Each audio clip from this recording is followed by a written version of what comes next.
കുറഞ്ഞുപോയോ? ഇരിക്കട്ടെ.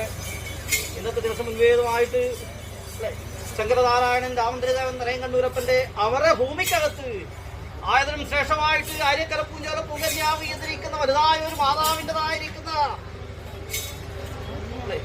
പേരെടുക്കുന്ന സ്ഥലക്കൂറിനകത്ത് ആയതിനും വിശേഷിച്ച് അന്ന് ഞാൻ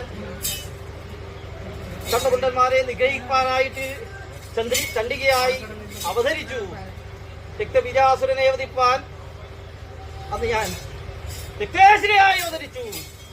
ആയതിനും ശ്രേഷ്ഠമായിട്ട് മുഖാസുരനെ അവതരിപ്പാനായിട്ടുണ്ട് മൂകാംബികയായി. അതെ, അത് ഞാൻ അവതരിച്ചിട്ടുണ്ട്.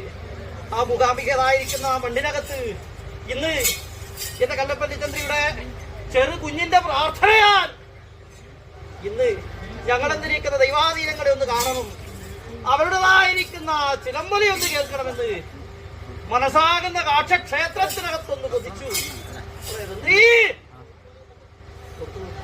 പ്രാർത്ഥന ചെയ്തിരിക്കുന്ന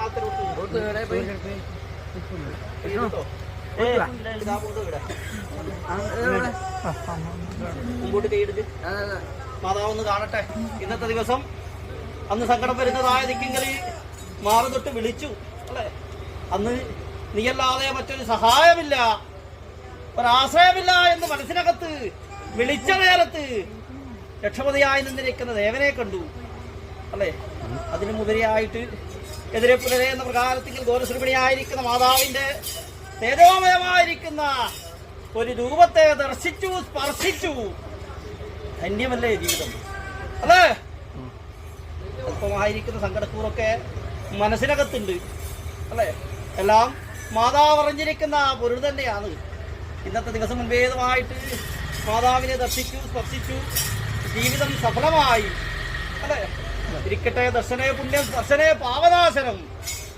നിങ്ങൾ മനസ്സിൽ കൊതിച്ച പ്രകാരത്തിങ്കൽ എതിരെ പുലരെ എന്ന പ്രകാരത്തിങ്കൽ കണ്ടിരിക്കുന്ന മാതാവിൻ്റെതായിരിക്കുന്ന മുൻമൊഴികളൊക്കെ കേട്ടു. സന്തോഷമായില്ലേ? ഇതിനല്ലേ കൊതിച്ചത്, ഇതിനല്ലേ നിലച്ചു നിന്നത് അല്ലെ. സന്തോഷമായില്ലേ? ഇരിക്കട്ടെ. ഇനിയും ഇങ്ങനെ ആയിരിക്കുന്ന അഭിമാന മുഹൂർത്തങ്ങള് നിങ്ങളതായിരിക്കുന്ന ജീവിതത്തിനകത്ത് മാതാവ് ഉണ്ടാക്കി തരുന്നുണ്ട്. ഇരിക്കട്ടെ. പടക്കൈ പാറക്കി തന്ത്രി തെറ്റിക്കടച്ചന്ത്രി ഇരിക്കട്ടെ. ബ്രഹ്മസഭ അടക്കം മൊഴിയുന്ന മൊഴി തന്നെയാണ് അല്ലെ. എന്നോട് വിശേഷിച്ചില്ല, എന്റേതായിരിക്കുന്ന പേര് ചൊല്ലി വിളിച്ചില്ല എന്നിരിക്കുന്ന അംഗത്വങ്ങളൊന്നും വേണ്ട. സർവോട്ട് കഥകളും